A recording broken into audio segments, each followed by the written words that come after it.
muli po, parang nawala tayo sa Zoom, no? Pero anyway, maraming po salamat sa mga dumalo dito.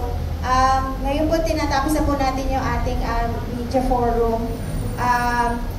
Nais ko pong banggitin yung mga kasama po nating organisasyon na nandito bilang bahagi ng Stop the War Coalition Philippines. Nandito po ang amin, ang Bansa, ang Kilusan, ang Spark, ang YND, ang Sanlakas. At nakasama po natin yung mga kikilos din po on the day ng 17.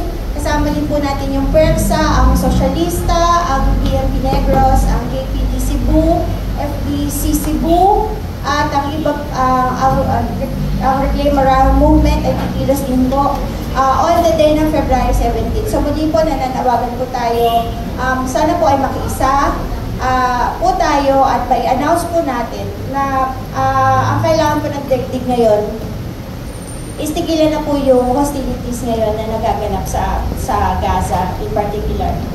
At itaguin po natin yung kapakanan ng mga mamayang Palestino at this point sapagkat sila po na yung sumasalamin sa pinaka masahol na inaabot. Ayun.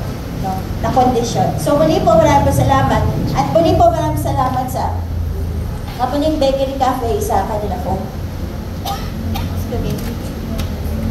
pakikipagkaisa for this event. Thank you po.